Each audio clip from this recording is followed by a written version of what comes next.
So injustice by the states. Let me go to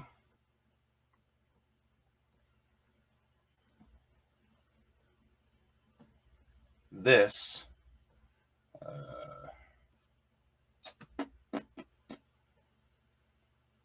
Go to my list.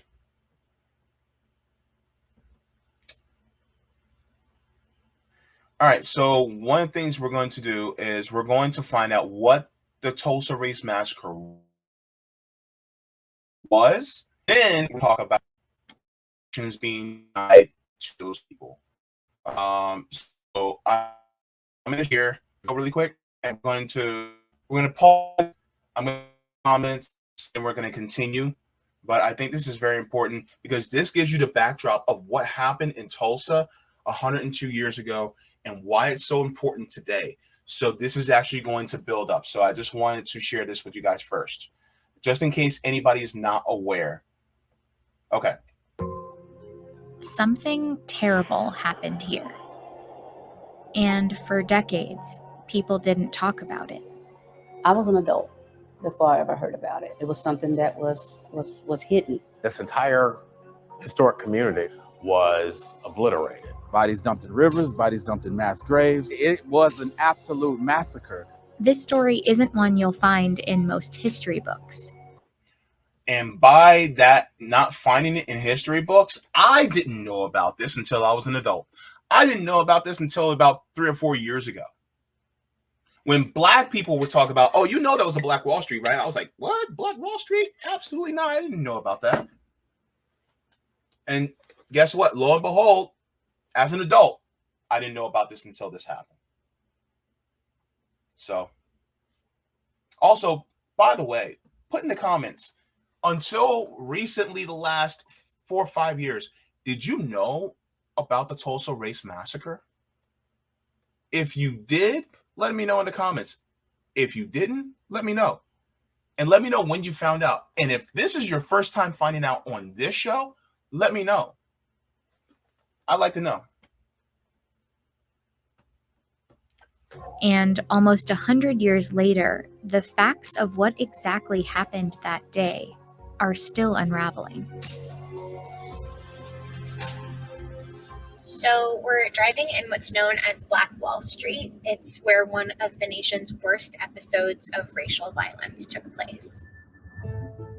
In 1921, a neighborhood in Tulsa, Oklahoma called the Greenwood District was a bustling community of Black-owned businesses. Tulsa locals know that period of Greenwood's history as a kind of golden age. If you can imagine. So basically, black people were doing capitalism, but they were doing capitalism well. They were doing commerce well. And it was building up, right? Let's continue. Imagine just like an old-time downtown. Things like movie theaters, pharmacies, hair salons, and so forth. They called it Black Wall Street. It was a mecca. It was a huge success. But Black Wall Street was also an anomaly. It thrived at a time when the KKK was incredibly active in Oklahoma, and the nation had just been through the Red Summer of 1919, when white mobs murdered Black people in dozens of incidents across the U.S. Including close to me in Ocoee. Ocoee had a race massacre where Black people dared to vote, and they were killed for voting in Ocoee, Florida, which is, about 8-9 miles from me. So yeah, Ocoee. Then you have Rosewood, which is a little bit north of me in Florida. And in fact, in Rosewood, they actually made a movie about it. I forgot the lady's name, but she played Florida Evans in Good Times. She was actually in the movie. I need to watch that movie again. It's tragic, but yeah. And it was over a white woman claiming all these massacres seem to start with a white woman. But it was over a white woman claiming that a black man beat her up, when in reality, it was a white man that she was having sex with, that cheating on her husband. It's just a whole thing. Let's continue. There needed to be a sort of match or an igniter tossed on these embers. And that trigger event was an incident that involved two teenagers, Dick Rowland, 19-year-old black boy who shined shoes downtown, Sarah Page, 17-year-old white girl who ran an elevator in a downtown building called the Drexel Building. He went to the building, boarded the elevator. Something happened, and Sarah Page began to scream. They both ran out of the elevator. Now, we don't know exactly what happened in this elevator, but a day later, Rowland was arrested and taken to the courthouse. The local newspaper ran an article claiming Rowland had assaulted Page. Even though Page refused to press charges, the article was essentially a call to action for whites. A large white mob began to gather on the lawn of the courthouse. Dick Rowland was in jail on the top floor. A number of black men, several dozen, marched down to the courthouse to protect him, some of them armed. There was a struggle between one of the black men in the small group and one of the white men in the larger group, and things sort of went south from that point. Hundreds of white people descended upon Black Wall Street, armed. Black residents withdrew behind the railroad tracks that marked off the Greenwood district. Some of them were armed and fought back, but they were outnumbered by the white mob, which shot their way through. By the way, someone in a TikTok actually talked about a little bit of the story about this. Some of the armed black men were also World War I veterans that donned their uniforms. So these were veterans who fought in World War I and grabbed their rifles to protect the young man.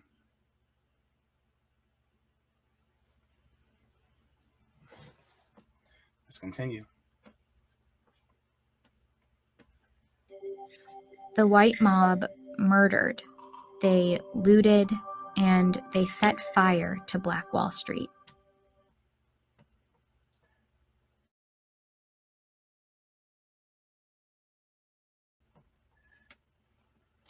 I get what you're trying to do, but why be so violent? Why? They're looting. Oh my gosh. They're a bunch of thugs. They're looting. They're burning stuff. I don't get why they just don't do these things peacefully.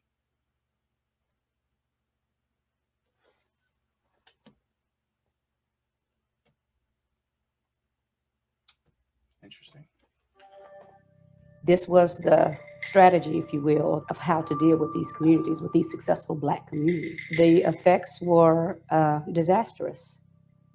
For 2 days, the Greenwood district burned. Martial law was declared, and the National Guard was brought in. By the time the massacre ended, Greenwood was in ruins. More than 1,200 homes were destroyed, and 35 blocks burned. The exact number of casualties is harder to pin down. Some initially only reported that white people died. Others reported somewhere between 30 and 100 mostly Black casualties. But estimates now put that number closer to 300. As for those that survived, thousands of them lived in tent cities in the months that followed, and were left to pick up the pieces of rubble they once called home. After the massacre, the cover-up started. Records went missing from city files, including the very article that started it all. It makes photos from this time all the more important as part of the historical record, but back in 1921, these images served a very different purpose. So photo postcards like these were pretty widely distributed after the massacre. At the time, they were a part of white supremacist culture and kept as souvenirs of racially charged crimes. And yes, racist white people love their souvenirs. And if it meant torturing or killing Black people, those were the most prosperous souvenirs that you can ever have. Those were the most widely circulated souvenirs you can ever have. This is going to be disturbing to some people, but also body parts of some of our ancestors were also souvenirs. Hell, they actually used to take the hair off of black people and stuff it into pillows for their chairs and for their beds. Stuff with the hair of black people as part of their furniture. They used to keep ears and noses and fingers as souvenirs of black people that were lynched. They would castrate and then burn people, hanging him from the tree, lynching him. Yeah. So this is not new. Let's not get started with the cannibalism that actually happened when they actually ate black people. Oh yeah, oh yeah, oh yeah. All this happened. All of it happened. All of it. And they wonder why we wanted reparations. Now they're preserved to make sure this part of Tulsa's history isn't forgotten, and they paint a clear picture of how much destruction there was that day. On the postcards, it's called the Tulsa Race Riot, a name that itself sort of erases what really happened. By calling it a riot, it's a way of trying to rewrite the history, assuming that there were both sides at fault, and that was not the case. I call it a massacre, and I call it that because that's what it was. Greenwood eventually rebuilt, but nearly a century later, there's a part of this story that still haunts the city. No one actually knows where the victims' bodies are. We got to find our people. We got to put them at rest. You know, if not, we'll continue to be haunted by what was done so many years ago. Kevin Ross, a local writer, is one of many in Tulsa descended from people who lost everything in the massacre.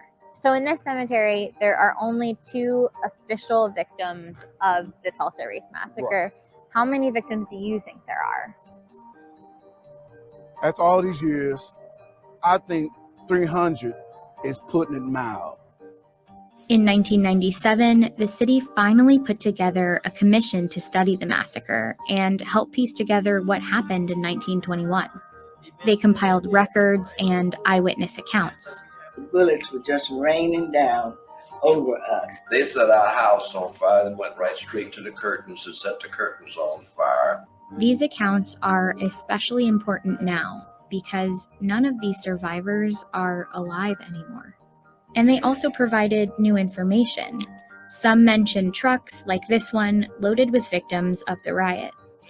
One riot witness in particular came forth testifying that he saw bodies being dumped in Oaklawn Cemetery. This is it. This is the area. Using the survivor accounts, records, and eventually radar, the city was able to pinpoint 3 locations with anomalies in the soil. So this basically shows that this is the type of things that happen in our nation. And this just gives you guys a synopsis of everything that happened regarding the Tulsa Race Massacre. So I'm putting the video link in the chat so you guys can have that. But that gives you guys a background of what happened.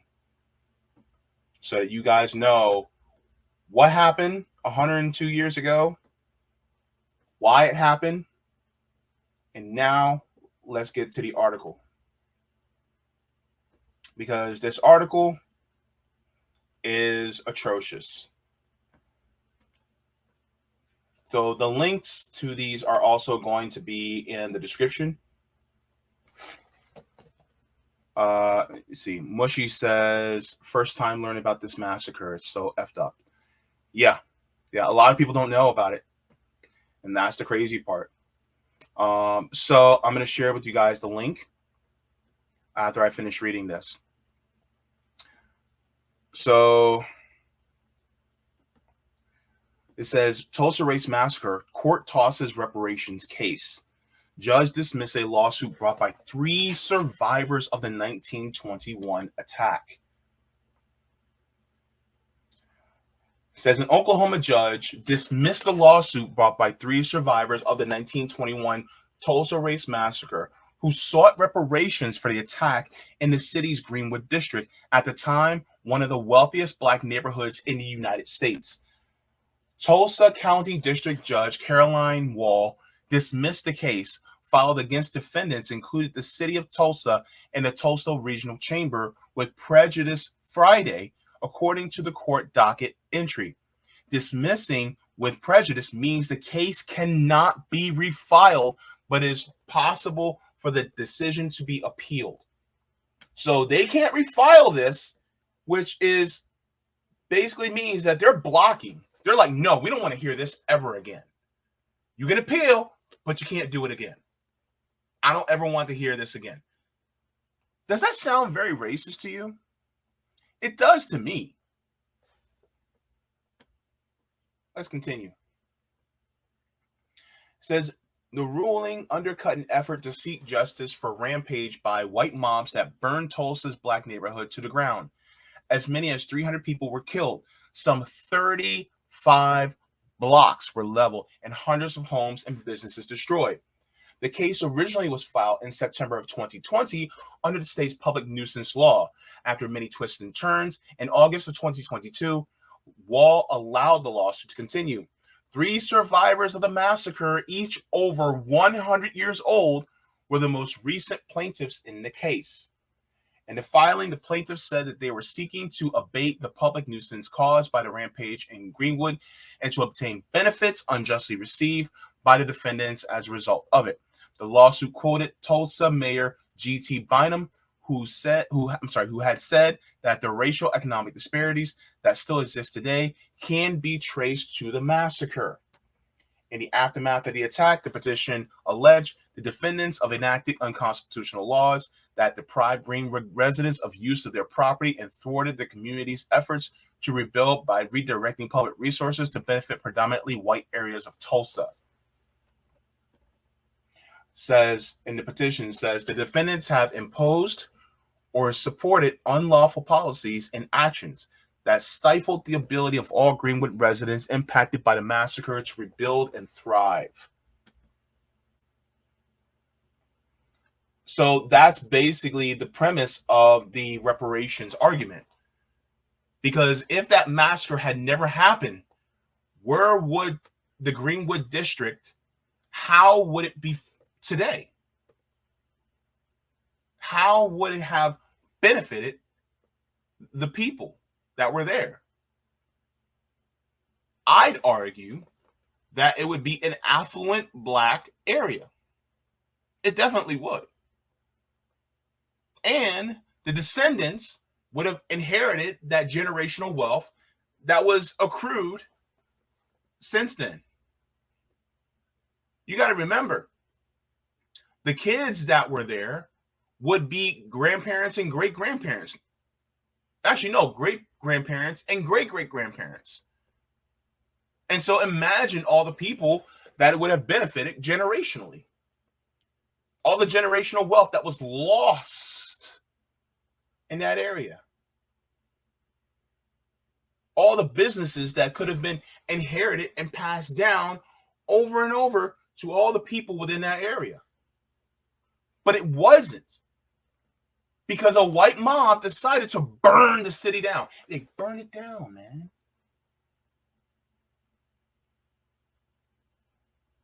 Who pays for that? Who pays for it? Was anybody among the white people killed that initiated that massacre? The young lady wasn't killed. The young lady wasn't even beat up. Right? And yet, it caused a white mob to massacre Black people and burn their city down.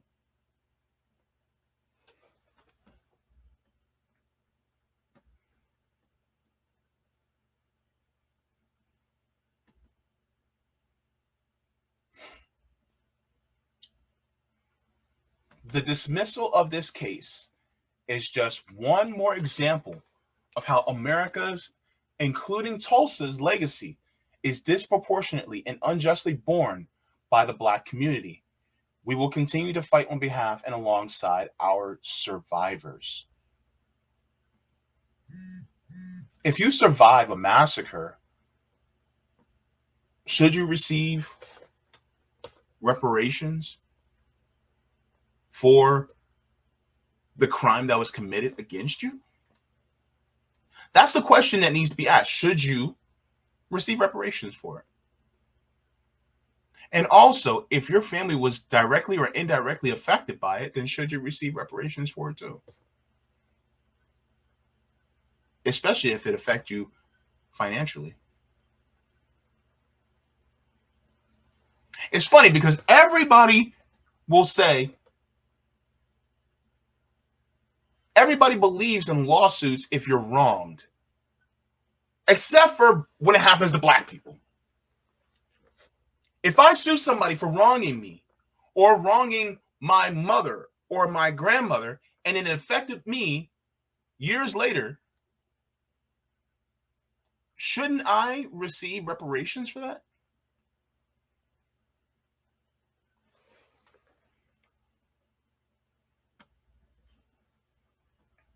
I'm not going to read the entire article, but I'm going to give you guys the link so that you guys can have it.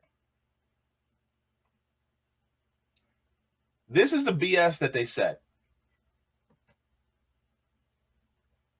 They said simply being connected to a historical event does not provide a person with unlimited rights to seek compensation from any project in any way related to that historical event. That was from the lawyers who said it, who were against it. They said, if that were the case, every person connected to any historical event could make similar unjust enrichment claims against every museum or point of remembrance. I'd argue that some people should actually get recompense from it. Because guess what? We have fared in a negative way because of it.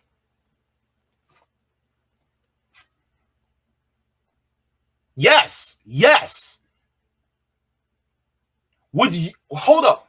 Would Europe be in the same spot that it's in if Africa and parts of the global South and Central and South America, would they be as rich as they are if we actually seek recompense for all the wealth that they stole? Would they? No. And guess what? It's justified. It's justified. Because somebody fared horribly.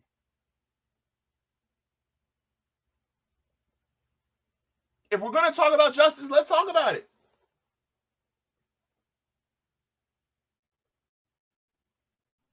Because I remember hearing about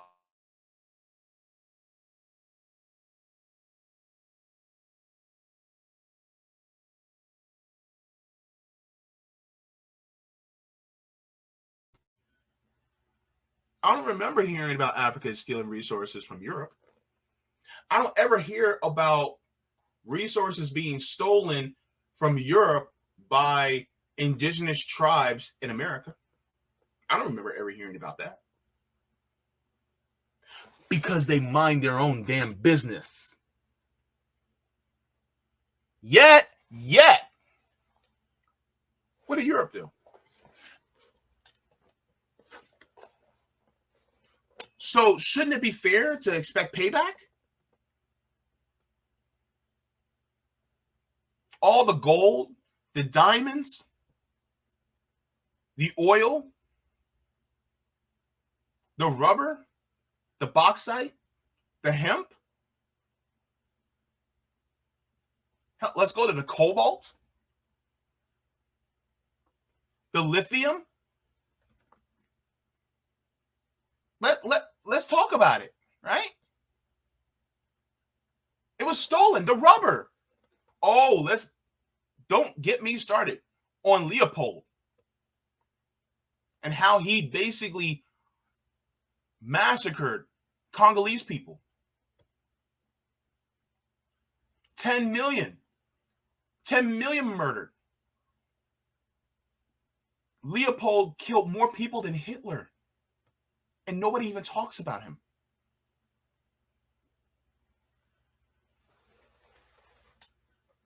Because they were black. 10 million Congolese people. You don't think Congo deserves reparations?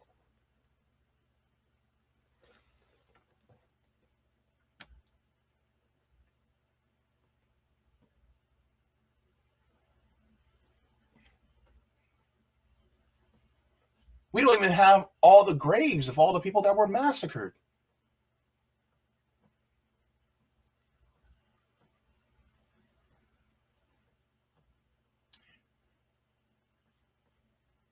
Now, let me get to this really quick.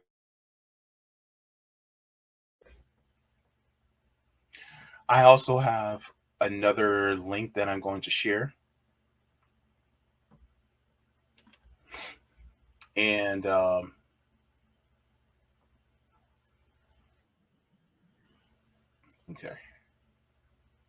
No, we're going to block that. All right. So I'm going to share this, and this is going to be Levert the Baseman on TikTok. If you guys are on TikTok and you guys want a good channel to follow on TikTok, Levert the Baseman is really good. And no, we're not related, but to be related to such a intelligent person would be a privilege. I mean, technically we are, because I mean, we're both black, so we probably are related somehow, some way. But let's go into it. Hey, good morning.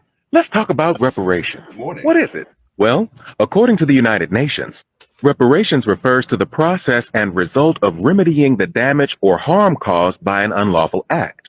In the case of the Tulsa Race Massacre, the unlawful act is when thousands of angry white people killed over 300 innocent black people, looted their businesses and homes, and burned over 35 city blocks to the ground. All because a black teenager stood in an elevator with a white woman, and on his way out the door either stepped on her foot or bumped into her. So what is the purpose of reparations? The UN says that the purpose of reparation is generally understood to reestablish the situation that existed before the harm occurred. So did the state of Oklahoma or the city of Tulsa do any of that? No, they did not.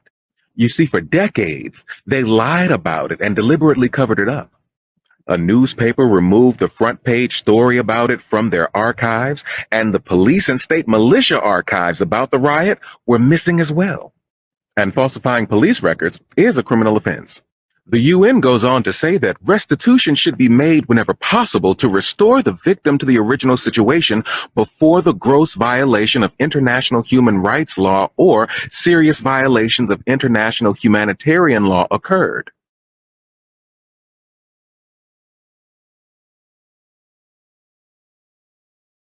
First of all, that's what reparations means. The root word in reparations is repair. So to repair, to restore something to the original state it was before the injustice happened. If you really want to give reparations, then you need to repair what happened to the people in Greenwood to the state that they were before it was ever, before what had happened. And so the thing is that that's what needs to happen. But they don't want to repair or restore black people to the point of what happened, right? They can repair and restore what happened to Japanese people. They can repair and restore what happened to Jewish people. They can repair and restore what happened to white slave owners after losing their slaves after the Civil War. But they don't want to do it for black people. Think about that. Let's continue. And We all know that the Tulsa Race Massacre, as well as chattel slavery, are violations against human rights laws. So in 2020, survivors and descendants of those who died in the Tulsa Race Massacre went to court and sued the state of Oklahoma and the city of Tulsa for reparations. However, Judge Wall said that no descendants of anyone in the Tulsa Race Massacre can file for reparations, only living victims. So people would say, oh, well, you guys still aren't enslaved, so you guys aren't victims. And yet, we're still paying for the issues of slavery, as well as Jim Crow, as well as all the massacres that happened besides in Tulsa. Let's talk about all the other race massacres that have happened across the country, especially in 1919, and all the race massacres that have happened before and after, during and before and after Reconstruction. Let's talk about Seneca Village, the community, the black community that was in New York City that was actually that removed all the black people and they put a park over it called Central Park. Yes, Seneca Village. All the black communities that were put underwater, and now there's a lake over top of these black communities. Let's talk about that. But a lot of people don't want to talk about it, right? A lot of people don't want to say anything about it. A lot of people don't want to give reparations to people who have suffered. And let's talk about the reparations to people who also are in prison, who are forced to do labor. Yes, there are people who are living who deserve reparations now. Yeah, let's talk about it. Because the thing is, everybody was like, oh my goodness, slavery was so long ago. Slavery still exists to this day. To this day. And people don't want to talk about it. If it still exists to this day, then guess what? Those people deserve reparations too. I have family members that deserve reparations. If you want to talk about, oh, only the people who have actually endured it, guess what? Yeah, I have a lot of family members that have endured it. Yeah. Rome from RBN always talks about how his grandmother was literally a slave. Still a slave. Boy, oh boy, oh boy. Let's continue. So, Brother Ellis, who's now 102, his sister, Sister Randall, who's now 108, and Mother Fletcher, who's now 109, went to court to sue for reparations. But in 2023, Judge Wall said, no, you can't have reparations. So basically, Judge Wall moved the goalpost. Oh, nobody only a surviving person can actually do it. And then survivors came. Survivors came and they were like, we're survivors. Pay us our reparations. We endured the massacre. Then she's like, no, you can't. Even though they're survivors. That's like someone who was on the White Star Line, who was on the Titanic. The Titanic sank because of their hubris, because of the errors of, because of the captain. And then they sue, the captain and the White Star Line for repairs for, them having to endure that tragic event. And it's like, oh, only survivors. Well, I survived the Titanic. No, you can't look for reparations for that tragedy. What? How are you going to move the goalpost like that? But they do it for black people all the time. A Karen on the bench. So she dismissed the case with prejudice to make sure that they couldn't file again, which was a slap in the face to the survivors of the Tulsa Race Massacre who were simply looking for justice in their lifetime. Even though they didn't receive reparations for the crimes against humanity they endured, the United States has issued reparations before. For example, on January 12, 1865, General Sherman promised black people 40 acres and a mule as reparations for their enslavement. But President Johnson said, no, they don't need 40 acres and a mule. Their freedom is enough. Give the land back to the human traffickers that enslaved them. And that's exactly what they did. And here's the crazy part. we were never truly free, even after the abolishment of slavery. Because what could black people do? Okay, they were free, but they had no property. They had no means to actually build up for themselves, build their own houses, have their own land to be able to cultivate, to eat. They didn't have none of that. So what did they have to do? They had to go back to the same slave owners that they were freed from. And they had to work for them for slave wages as sharecroppers. And then on top of it, they had to rent the tools. And it was so expensive that they were held, they could not pay it ever back. So there were still slaves even after slavery.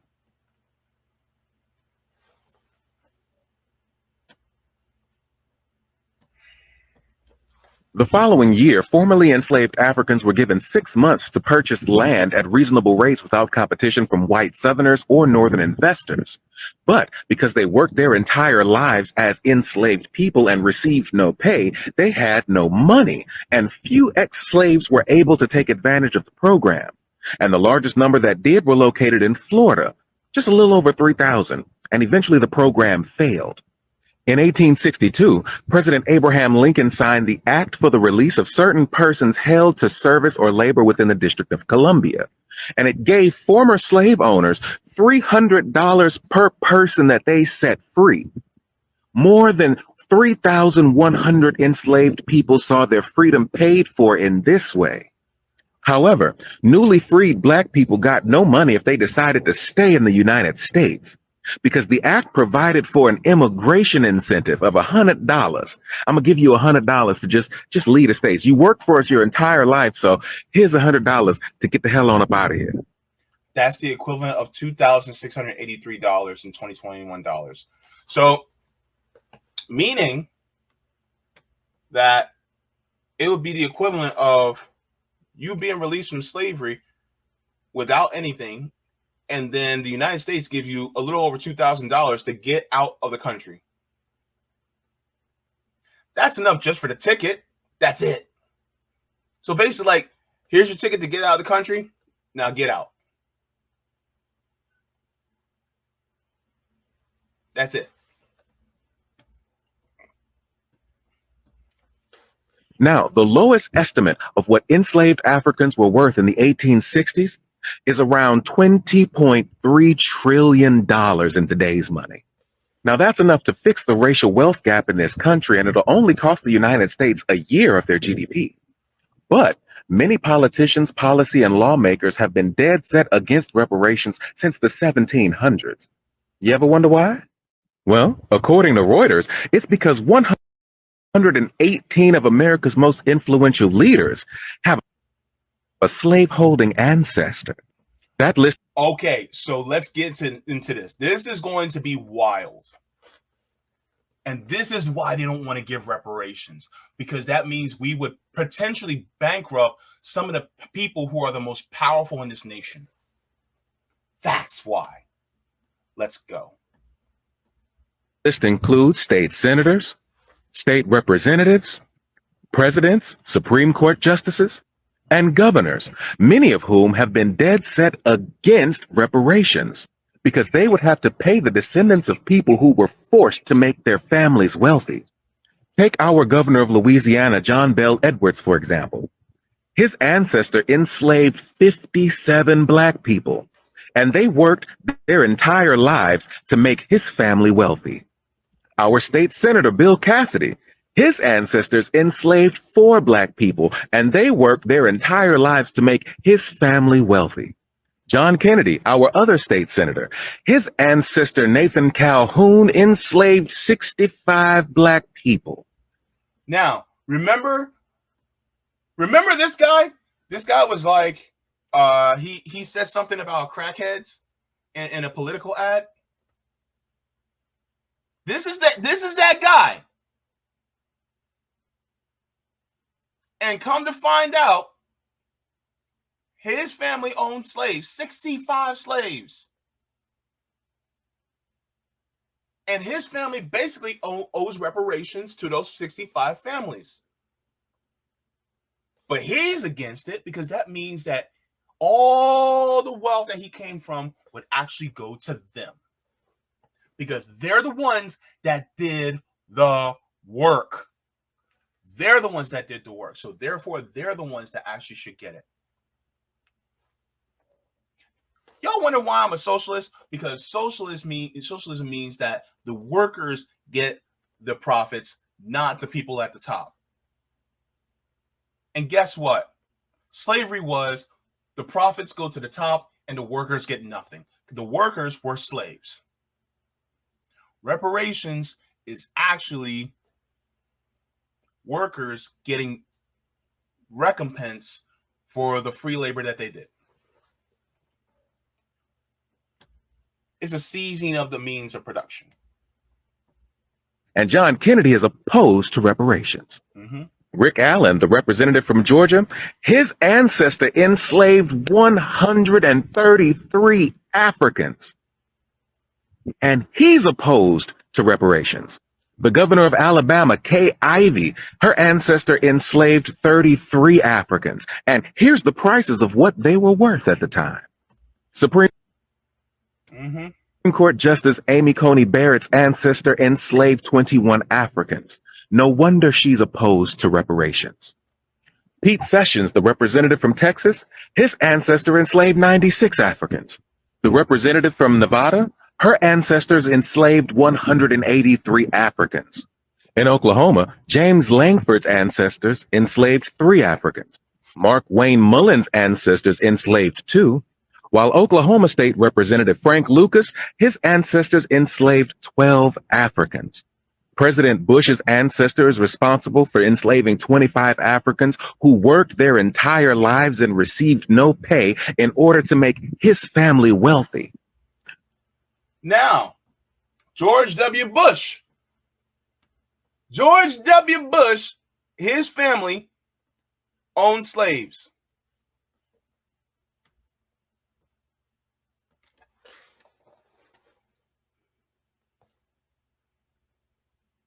Wasn't there a link between his grandfather Prescott Bush and the Nazi Party?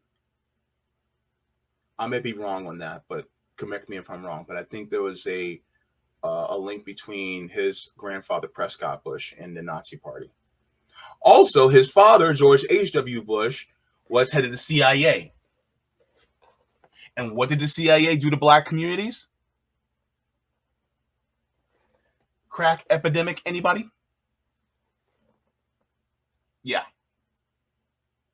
So basically, we deserve reparations from his family for owning slaves, as well as reparations from his grandfather, Prescott Bush, reparations from his father, George H.W. Bush, and reparations against him as well, because he oversaw this country and what they did to a lot of us within private prisons and, working as slaves within these prisons.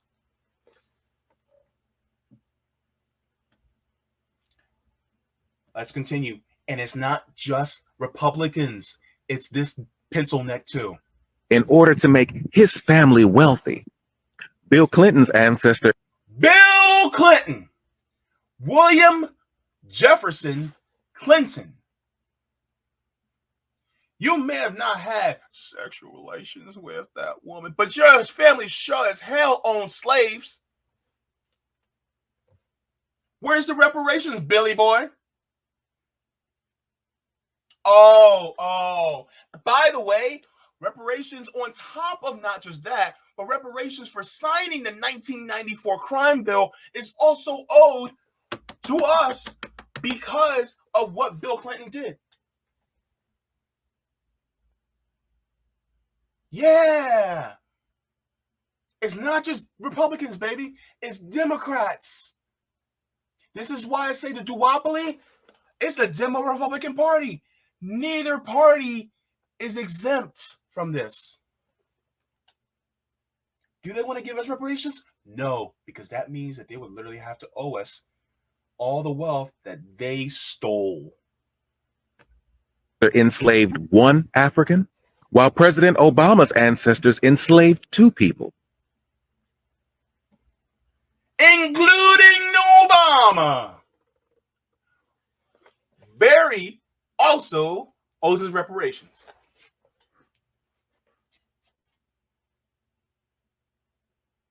Because remember, Barack Obama is only half black. His mama was white.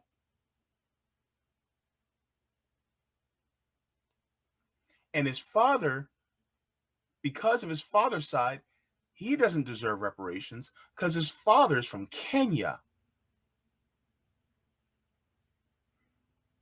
So therefore, he doesn't get reparations, at least not from this country. He probably would get reparations from a European country because of what they did to Kenya. But he would have to pay reparations because of the white side of his family.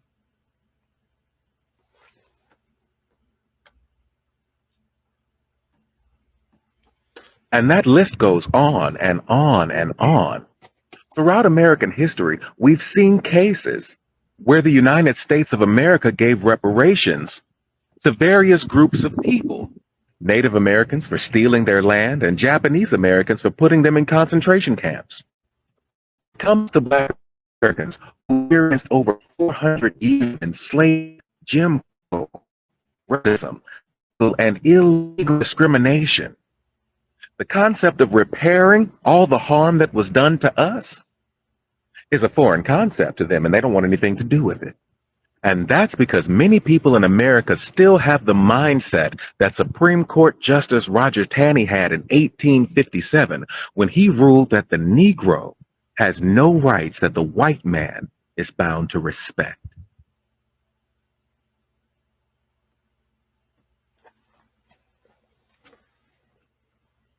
Meaning, as Black people in this country, we don't really have rights anyway.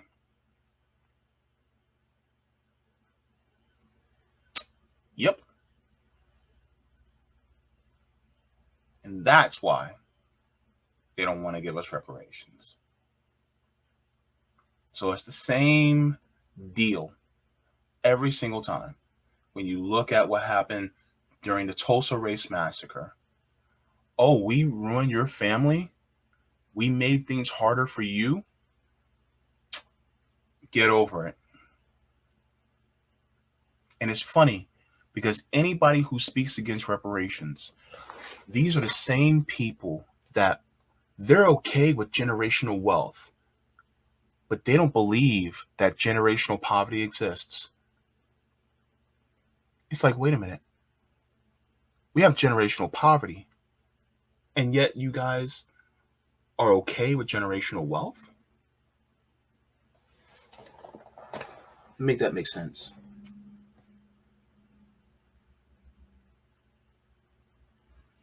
So yeah, that's what happened. And this is why it's so important to learn history, not revisionist history, but go to the people who are displaced and go to the people who are disenfranchised and learn their history. Because we all know that typically history is written by the victors. History is written by sometimes the perpetrators. Nobody ever really likes to go to the people who are the victims of the history. When you go to the victims of the history and you get their history, their story, then you get to find out, oh, snap. You get to see their perspective and how it affects us.